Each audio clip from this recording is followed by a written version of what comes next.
Good morning, what is up guys? It is No Help and welcome back to another video today. So today we've got the interface uplift round 2, some very exciting stuff. Let's hop right into it. Okay, so we're going to start with some of the known issues right now. So we're aware of an issue with perilous moons that can cause players to become stuck and unable to move. While we investigate a fix, we recommend hardcore players avoid this activity. They told you here. So we're aware that some worlds are facing severe lag and disconnections. If you're affected, hopping to another world should resolve the issue temporarily.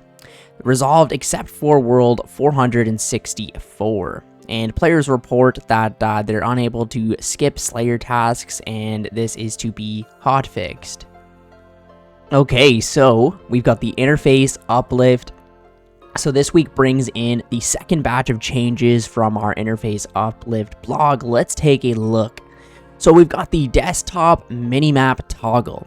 If you've ever played old school RuneScape on mobile, you'll know the joy of tucking away the minimap to free up some precious screen space, especially handy when you're trying to tap around a boss, arena, or keep your UI clean while skilling. While desktop players, it's your turn. You can right click the world map icon and minimize your map or your minimap just like on mobile. This is actually really cool. So your hit points, prayer, run energy, and special attack orbs will neatly stack up in the corner, leaving you with more breathing room to focus on the action. Just a heads up, this option is only available on the resizable layout. A lot of people like fixed, but I mean, it doesn't make sense on fixed, right? So looks like you just go to the minimap right here and you click restore. Okay, so let's try this out. We go, where is it? I don't even see restore. Minimize? Okay, so yeah, we minimize it like that. We can clear that up. We have the XP orb, we have the world map still that you can click, right? We got our quick prayers, which we can activate, special attack, right? Very nice, right? If you don't want to use the world map, especially like they were saying for bosses and stuff, right? And then you just right click to restore it back. Very cool. We've got quick starting verzik, so we know the Theater of Blood is all about high stakes and sharp execution, not sitting through dialogue you've already heard a dozen times.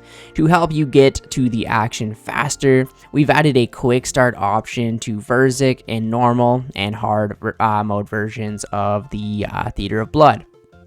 Once you've faced her at least once, you'll be able to right click and jump straight into the fight, skipping the chatter. Note this option isn't available in entry mode. We wouldn't want to rob new players of their first introduction to verzik's charming personality. I feel like this is something that should have been added a long time ago, but that's very, very cool that you can just, hop right into the action now. So we've got the Rune Pouch loadout expansion. So your Rune Pouch just got a new look. We've added 6 extra loadout slots, giving you a total of 10 to play with. On top of that, you can now name your loadouts, so no more guessing whether loadout 3 was your Inferno setup or TOB mage build. Yeah, very cool. This is something I think that they've definitely needed for a while. So just pick from a handy list of preset names, slap them to your loadouts, and swap between them at a glance. Okay, so they've already got the list. So let's check this out too. Okay, so let's go, for example, to my raids right here. We've got our Rune Pouch. We can configure this, and wow, so these are the ones that we have set up. We've only got a couple actually right here, and it looks like this is the one that I would say right here, the fire runes, the cosmic runes is what I would use for the chambers of xeric, right?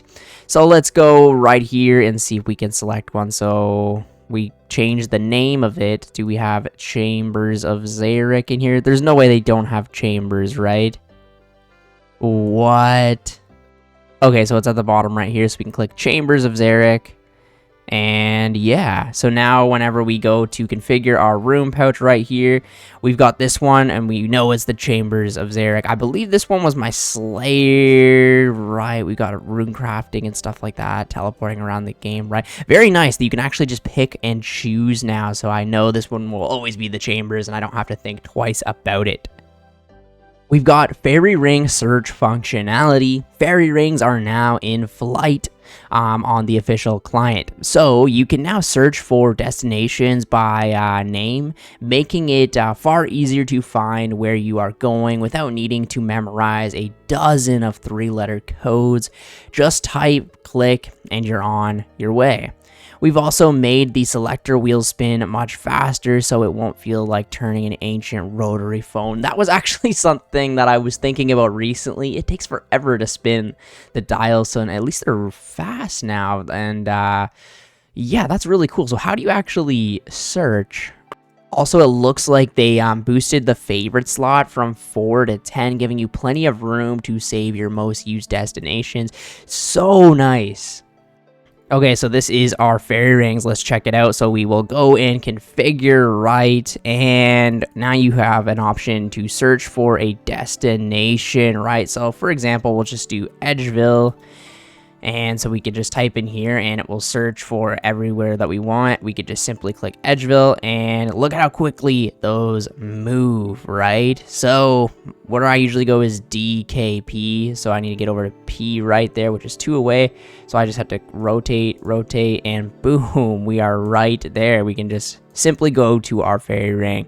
They also obviously added the 10 spots now. So if we go and configure our fairy ring, right, we've got the 1, 2, 3, 4 favorites. We can actually add up to 10 favorites now, which is very nice. It'll, you know, there's a lot of the time where I'm searching through here like, oh, where is it?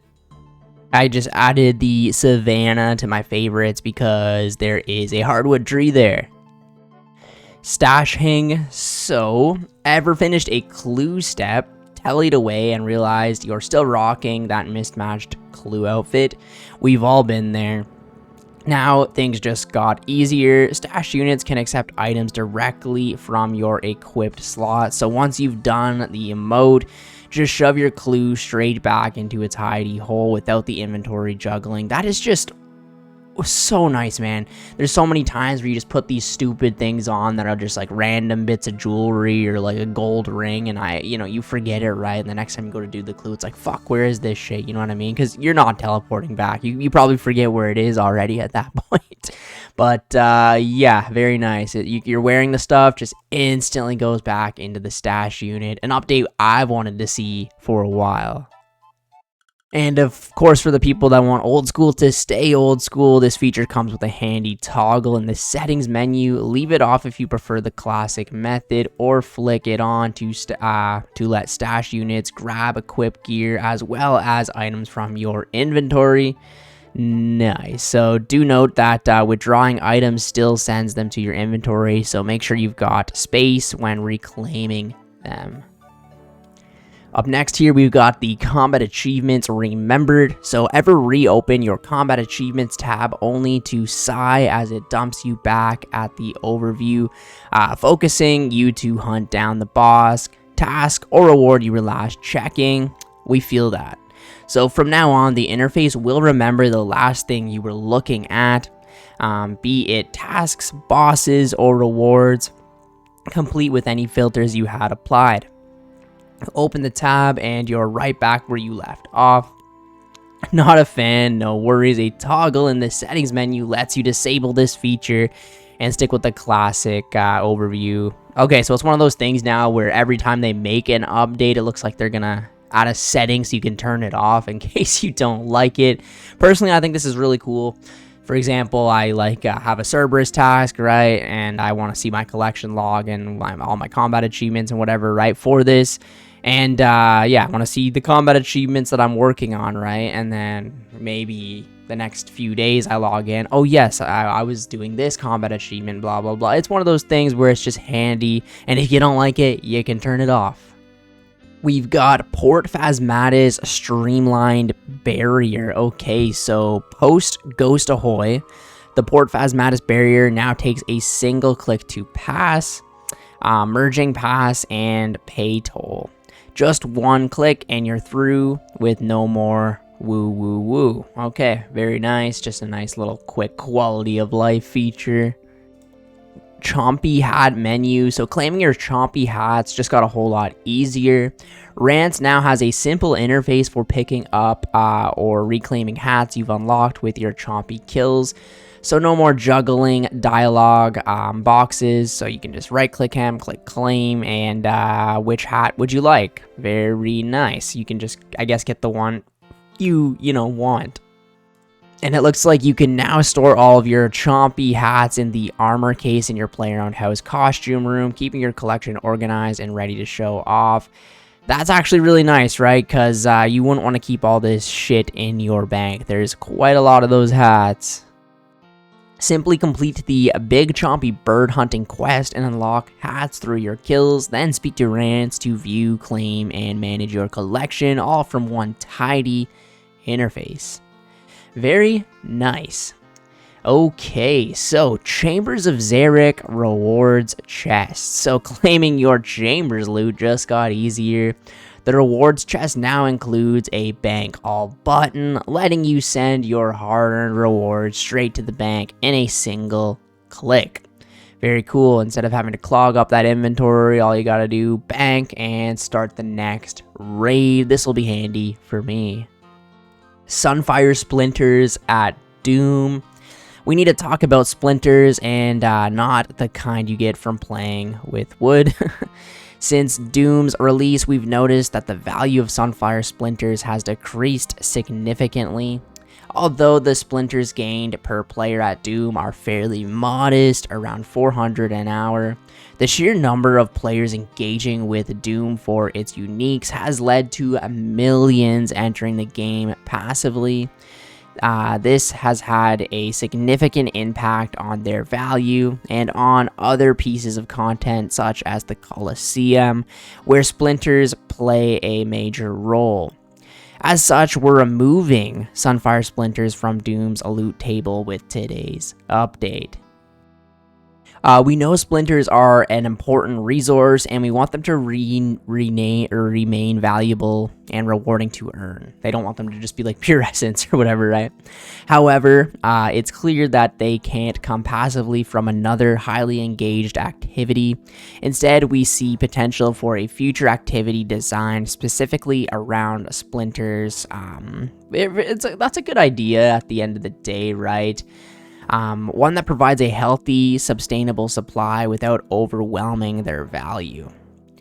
We understand that this decision may disappoint some of you, but please know it has been made with the long-term health of the game in mind.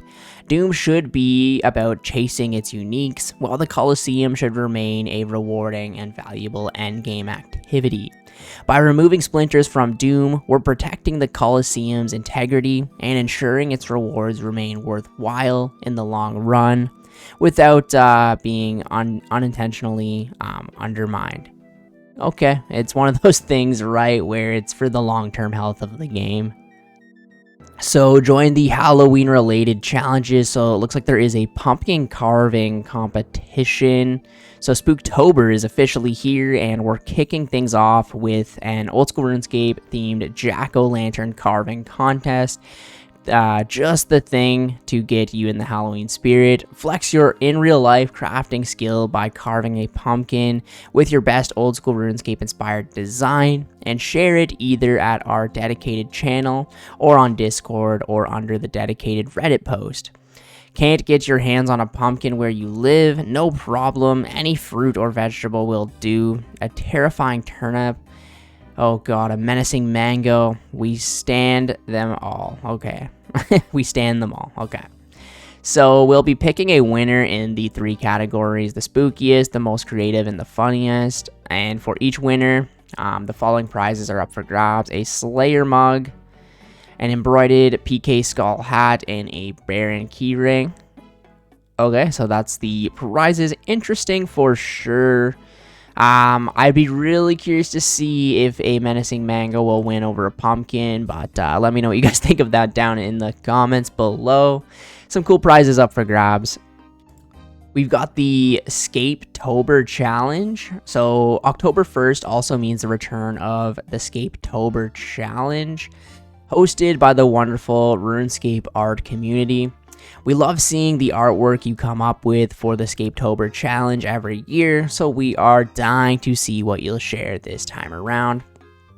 So it looks like each day there's like a different thing. So a noob, a friend, skill, food. I don't really know what this is all about. So above you can see this year's Scapetober calendar and daily prompts with a twist this time. As always, you can daily draw and share something inspired by the prompt of the day. If you're unable to join the challenge every day for a month, you can choose among the orange prompts instead and share your drawings every 3 days for only 2 weeks.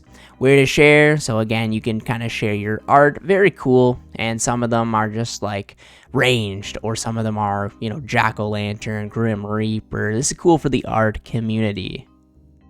Of course, they're plugging merch. Other changes, so trading restrictions in PvP. Some sneaky players were using alternative accounts to deliver food and potions mid-fight, cutting out a lot of the risk that makes PvP thrilling. So that's no longer possible. If you've been in combat within the last 15 ticks in the wilderness, Deadman, or PvP worlds, you can't pick up food or potions that are on the floor. If you've been in combat within the last 20 ticks in Deadman or PvP worlds, you can't trade either. Multi-combat zones are unaffected, so group fights can carry on as usual. Risk is what makes these worlds exciting, and we hope these changes will keep fights fairer and more intense. People are insane. Anything to get an advantage, right? Finally, a few more improvements and fixes to cover. So Guardians of the Rift enjoyers should now find that the entrance barrier can only be locked on non-Guardian of the Rift themed worlds. Previously, the list of worlds was inaccurate and one world was missed. Joining Blood Moon mid-Jagger phase will now correctly show the right Jagger's safety circle straight away instead of briefly displaying the wrong one. The Vertis set now has its set bonus for Ancient Magics displayed. Fixed an issue where completing Enter the Abyss incorrectly allowed players to receive Abyssal Demon tasks without Priest in Peril or Fairy Tale Part 2. Slayer Masters will now respect your combat level if enabled, even with a Slayer Cape equipped. Players can now speak to any Slayer Master to cancel a task for free. That is not possible to complete based on quest requirements or Slayer level. In case you've received a task where you were ineligible for the prior weeks. Okay, that's actually good. The weeds in Mauritania herb patch have been restored to their proper dark green color, matching the rest of the region's gloomy vegetation. Hovering over the world map icon on desktop with tooltips enabled now displays world map along with the desktop shortcut Control-M. A rogue full stop has been spotted, rounded up, and removed. The level 93 Myridich shortcut in agility, the level 93 Myridich shortcut in the agility guide is now functional consistent. Okay, so I guess it's one of those things where it's consistent. And buying a piece of the Tithe Farm outfit no longer causes the collection log to increment the items counter by 2. Okay, very nice. A lot of nice changes this week. Yeah, honestly, a lot of cool changes happening this week. The Minimap one is actually going to be huge, especially for bossing. There's a lot of the times where I accidentally click on the Minimap, especially when doing things like the Chambers of Xeric, right? The quick starting for verzik is going to be nice for a ton of the Tob runners, right? The Rune pouch, the names is super nice. Obviously, giving you a total of 10 now is very good as well. Honestly, the fairy ring one too, I'm going to be using all of the time and adding more of the fairy rings, right? The stashing, like this has been a solid week of updates, solid bunch of quality of life that is just going to make the game better and better, right? For me, the Chambers of Xeric, bank, and the loot is just extremely nice as well, right?